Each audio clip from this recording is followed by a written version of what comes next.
പ്രതിരോധ വിദഗ്ധൻ brigadier doctor മോഹനം പിള്ള ചേരുന്നുണ്ട്. സർ നമസ്കാരം. കുറച്ച് മുമ്പ് തന്നെ നമ്മൾ ഈ പാക്കിന്റെ പ്രകോപനം ഒപ്പം ഈ യുദ്ധ സാഹചര്യങ്ങൾ നേരിടാൻ അവർ ജനങ്ങളെ ഒരുക്കുന്ന കാര്യങ്ങളെക്കുറിച്ചൊക്കെ സംസാരിക്കുമ്പോൾ ഇന്ത്യക്കാരെ സംബന്ധിച്ചിടത്തോളം അല്ലെങ്കിൽ ഓരോ ഭാരതീയനെ സംബന്ധിച്ചിടത്തോളം ആ ഭീകരർ ആ തീവ്രവാദികളെ കണ്ടെത്തുക എന്നുള്ളത് ഏറ്റവും പ്രധാനപ്പെട്ട ഒരു ഘടകം തന്നെയാണ്. അതിനായി ഇന്ത്യ ഒരു വശത്ത് പ്രയത്നിക്കുന്നു എന്നതിന്റെ തെളിവായാണ് ഇപ്പോൾ ഈ ശ്രീലങ്കൻ എയർലൈൻസിൽ ഇത്തരത്തിൽ ഭീകരവാദികൾ ഉണ്ട് എന്ന സംശയത്തെ തുടർന്ന് പരിശോധന നടത്തിയത്. മറ്റു രാജ്യങ്ങളും ഇക്കാര്യത്തിൽ സഹകരിക്കുന്നുണ്ട് എന്നതിന്റെ ഒരു വലിയ തെളിവും കൂടിയാണ് ഇപ്പോൾ നടന്ന ഈ പരിശോധന. ആ രീതിയിൽ അത് കാണേണ്ട കാര്യം എന്ന് വെച്ച് കഴിഞ്ഞാൽ some anti national elements are there located അല്ലെങ്കിൽ ഒരു ഡൗട്ട് ഉണ്ട് എന്നുള്ള രീതിയിലാണ് ചെന്നൈയിൽ നിന്ന് കൊളംബോയിലോട്ട് പോയ ഫ്ലൈറ്റിന് ഒരു ഇൻഫർമേഷൻ ജനറലി കൊടുത്തത്. അതിപ്പം സിറ്റുവേഷൻ ഇങ്ങനെയും സാഹചര്യം ഇങ്ങനെ ആയതുകൊണ്ട് സ്വാഭാവികമായിട്ടും അതുമായിട്ട് കണക്ട് ചെയ്യാൻ ഇപ്പൊ എന്ത് വന്നാലും അങ്ങനെ ഒരു കണക്ഷൻ ജനറലി പറയുമല്ലോ. പക്ഷേ ഒരു കാരണവശാലും അത്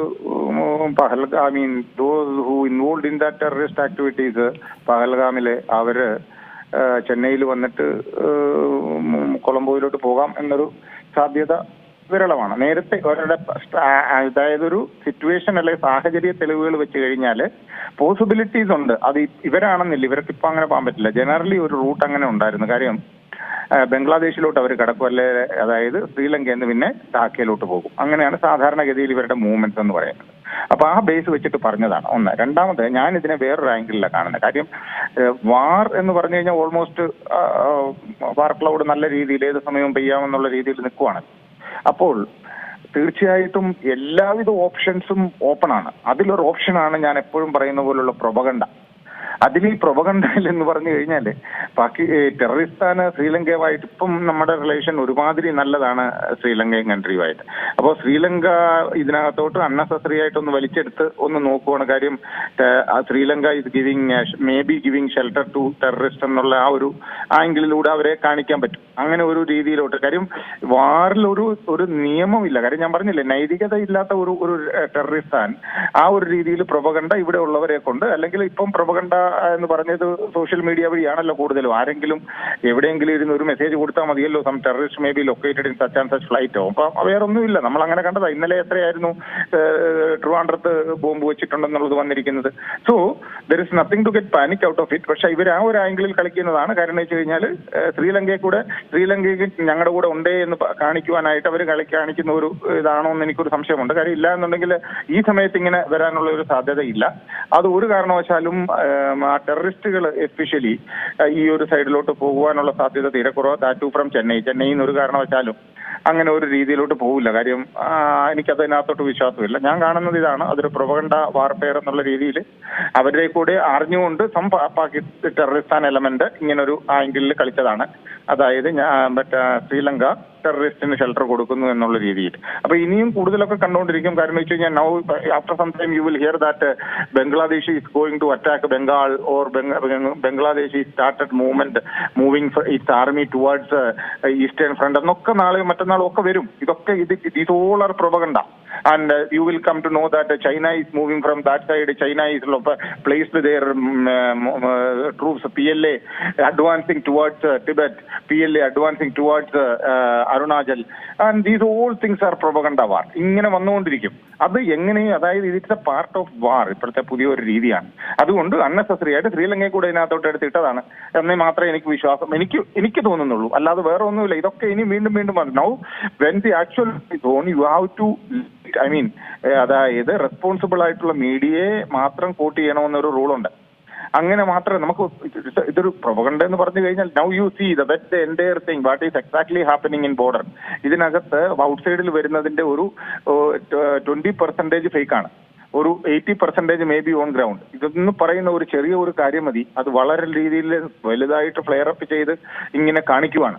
അത് ആ ഒരു ആംഗിളിൽ നമ്മൾ കണ്ടാൽ മതി. ഇത് പ്രൊപഗണ്ട വാറാണ്, സൈക്കോളജിക്കൽ വാറാണ്. യുദ്ധത്തിൽ എവരിത്തിങ് ഈസ് പോസിബിൾ. എല്ലാ ഓപ്ഷനും ഉപയോഗിക്കും. അതിന് നീതി എന്ന് പറയുന്ന ഒരു സാധനം ഇല്ല. അത് പണ്ടായിരുന്നു, ഇപ്പോൾ ഇല്ലാതെ. അപ്പൊ അങ്ങനെ വരുമ്പോഴത്തേക്ക് അവരിത് ഉപയോഗിക്കുന്ന ഒരു രീതിയാണ്. ഒരു കാരണവശാലും ടെററിസ്റ്റുകൾക്ക് ശ്രീലങ്ക ഷെൽട്ടർ കൊടുക്കാൻ പറ്റത്തുമില്ല ഇപ്പോഴത്തെ ഒരു സിറ്റുവേഷൻ വെച്ചിട്ട്. Because when they were in crisis, deep crisis, വളരെയധികം ക്രൈസിസ് ആയപ്പോൾ നമ്മളാണ് ഹെൽപ്പ് ചെയ്തത്. പക്ഷേ നെയ്ബേഴ്സുമായിട്ടുള്ള ഇന്ത്യയുടെ ബന്ധം ഇടയ്ക്ക് നമ്മൾ വേഴ്സായി. അത് കഴിഞ്ഞതിന് ശേഷം ഇപ്പം സ്ലോലി അത് മിസ്റ്റേക്ക് മനസ്സിലായി, നമ്മൾ സ്ലോലി അത് പിക്കപ്പ് ചെയ്യുന്നുണ്ട്. I think most of the neighbours will be with only. പിന്നെ സ്ട്രാറ്റജിക് പാർട്ട്നേഴ്സ് ഉണ്ടാവും. ആ ഒരു രീതിയിൽ അവർ അവരുടേതായിട്ടുള്ള everybody is bothered about their own interest, ആ ഒരു ഇൻട്രസ്റ്റ് മാത്രമേ മെയിൻറ്റെയിൻ ചെയ്യുള്ളൂ. പക്ഷെ പുറമേ നിന്നുള്ളത് പറയത്തേ ഉള്ളൂ. ആക്റ്റീവ് ഇൻവോൾവ്മെന്റ് ഒരു കാരണവശാലും ഉണ്ടാവില്ല എന്നാണ് എനിക്ക് തോന്നുന്നത്. അങ്ങനെ ഒരു രീതിയിൽ അതിനെ കണ്ടാൽ മതി. ഇതൊരു പ്രൊപഗണ്ട സ്റ്റൈൽ എന്നുള്ള രീതിയിൽ കണ്ടാൽ മതി. സർ, ഒരു കാര്യം കൂടി, മറ്റൊരു വശത്ത് ഇന്ത്യ കടുത്ത നീക്കങ്ങളുമായി മുന്നോട്ട് പോവുകയാണ്. ഇറക്കുമതി, പാകിസ്ഥാനിൽ നിന്നുള്ള ഇറക്കുമതിക്കൊക്കെ വിലക്ക് കൊടുത്തിട്ടുണ്ട്. ഒപ്പം തുറമുഖത്ത് പാക് കപ്പലുകൾ എത്തുന്നതിന് വിലക്ക് ഏർപ്പെടുത്തിയിട്ടുണ്ട്. അത്തരത്തിൽ നിരവധി കടുത്ത നടപടികളിലേക്ക് ഇന്ത്യ പോകുമ്പോൾ പാകിസ്ഥാൻ പറയുന്നത് അതിർത്തിയിൽ ഈ മിസൈൽ, ബാലിസ്റ്റിക് മിസൈൽ പരീക്ഷിച്ചു എന്ന ഒരു അവകാശവാദവുമായി വരുന്നുണ്ട്. അതായത് ഒരു ഭയം പാകിസ്ഥാൻ ഉണ്ട് എന്ന് നമ്മൾ മനസ്സിലാക്കണം. അത് തീർച്ചയായിട്ടും ഉണ്ട്. കാരണം വെച്ച് കഴിഞ്ഞാൽ ഇതൊക്കെ these all are the steps which we are effectively giving a boot to them. അവർക്കൊരു ബൂട്ട് കൊടുക്കുവാണ്. പക്ഷേ നമ്മൾ ഡയറക്റ്റ്, ഞാൻ പറഞ്ഞില്ല, ഇന്ത്യ ഒരു നീതി അനുസരിച്ച് പോകുന്നു. ഡയറക്റ്റ് അറ്റാക്ക് പോകുന്നതിനേക്കാൾ ഏറ്റവും ബെസ്റ്റ് അവരെ ശ്വാസം മുട്ടിച്ച് കൊല്ലുക എന്നുള്ളതാണ് നമ്മൾ വിശ്വസിക്കുന്നത്. അവരുടെ ഈ ഇതിൽ ഞാൻ നേരത്തെ തന്നെ പറഞ്ഞില്ലേ, നമ്മുടെ ഒരു എന്താ പറയുക, ഇപ്പോഴും അന്തസ്സോട് തന്നെ നമുക്ക് ഓരോ ഭാരതീയനും പറയാൻ പറ്റും, ഇന്ത്യയും റഷ്യയും കൂടെ ജോയിന്റ് വെഞ്ചറായിട്ട് ഡെവലപ്പ് ചെയ്ത ബ്രഹ്മോസിന്റെ മുന്നിൽ ഒന്നുമല്ല. ബ്രഹ്മോസ്, നിർഭയ, ഇതിന്റെ മുന്നിൽ എന്താ ഉള്ളത്? അഗ്നി മിസൈലിന്റെ റേഞ്ച്, യു നോ ദാറ്റ്. അഗ്നി മിസൈലിന്റെ റേഞ്ച് എന്ന് പറയുന്ന 5000 കിലോമീറ്റർ. ഈവൻ ന്യൂക്ലിയർ വാർഹെഡും കൂടെ ഫിറ്റ് ചെയ്യാവുന്ന അതേ രീതിയിലാണ് അതിന്റെ ഡെവലപ്പ് ചെയ്തിട്ടുള്ളത്. ഇതൊക്കെ വെച്ച് കഴിയുമ്പോൾ അവരുടെ മുന്നിൽ ഒന്നുമില്ലേ. നമുക്ക് ഇതൊന്നും യൂസ് ചെയ്യേണ്ടെന്നേ. നമുക്ക് വേണ്ടത് അവരുടെ മുന്നിൽ വെറും പൃഥ്വി മാത്രം മതി. പഴയ പൃഥ്വി ഷോർട്ട് റേഞ്ച് 1, പൃഥ്വി 1, പൃഥ്വി 2, അല്ലെ പൃഥ്വി 3. അതൊരു 350 കിലോമീറ്റേഴ്സ് വരെയുള്ള റേഞ്ചാണ്. നമുക്ക് ഇവരുമായിട്ടൊരു 350യുടെ പോലും ആവശ്യം വരുന്നില്ല. അപ്പൊ അങ്ങനെ വരുമ്പോൾ അവർ ആകെപ്പാടെ ഭയപ്പെട്ടിരിക്കുകയാണ്. നമ്മുടെ ഇനി എന്തിനാ പറയണേ, നമുക്ക് ഹെലീനയില്ലേ, എന്തിനാ ഇത് ചെയ്യാവുന്ന ഇതുണ്ട്, ലോഞ്ച് ചെയ്യാവുന്നത് ആന്റി ടാങ്ക് ഗൈഡഡ് മിസൈലാണത്. അതുപോലെ നാഗ്, നമ്മുടെ നാഗൊക്കെ, ഐ മീൻ ഇതൊക്കെ വരുമ്പോ അവർ ഇത് ചെയ്യുന്ന നമ്മളെ ഇട്ട് ശരിക്കൊരു ഭയപ്പാടാണ്. പക്ഷെ നമ്മുടെ ആ ബാലിസ്റ്റിക് സിസ്റ്റം ഉണ്ടല്ലോ, ആ സിസ്റ്റത്തില് മിസൈൽ ഡിഫൻസ് സിസ്റ്റം ഉണ്ട്. ബാലിസ്റ്റിക് മിസൈൽ ഡിഫൻസ് സിസ്റ്റമാണ്. ആ സിസ്റ്റം നമുക്ക് ഇന്റർസെപ്റ്റ് വരെ ചെയ്തിട്ട്, അതായത് സപ്പോസ് അവിടുന്ന് ഒരു മിസൈൽ ഇങ്ങോട്ട് വിടുവാണെന്നുണ്ടെങ്കിൽ അത് നമുക്ക് ഇന്റർസെപ്റ്റ് ചെയ്ത് എയറിൽ തന്നെ ഡിസ്ട്രോയ് ചെയ്യാനുള്ള സിസ്റ്റമാണ് നമുക്കുള്ളത്. മനസ്സിലായില്ലേ? ദാറ്റ് ഈസ് ആകാശ് അല്ലെങ്കിൽ അസ്ത്ര. ഇങ്ങനെയുള്ള ഈ സിസ്റ്റം ഒക്കെ നമുക്കുള്ളപ്പോൾ അവരിപ്പോ ഒരു 500 കിലോമീറ്റർ ഉള്ള ഇത് ഡെവലപ്പ് ചെയ്തെന്ന് പറഞ്ഞുകൊണ്ട് nothing is going to happen. അതായത് എന്താ പറയാ, ഈ ഹിന്ദിയിൽ ഒരു ചൊല്ലില്ലേ, എന്നാ സൂരജ് കോ ദിയാ ദിഖാരെ, അതല്ല സൂര്യനെ തീ കത്തിച്ച് കാണിക്കുന്നെന്ന് പറഞ്ഞ മാതിരിയാണ്. അതുകൊണ്ട് അതൊന്നും വിലപ്പോവില്ല. ഇതെല്ലാം അവരുടെ എല്ലാ രീതിയിലും പറയുകയാണ്, എപ്പോഴും പറയുന്നത് ഞങ്ങൾ nuclear nothing is going to happen. But it is going to happen. ഞാൻ പറഞ്ഞല്ലോ, within 2-3 days something is going to happen. That they have to pay heavily.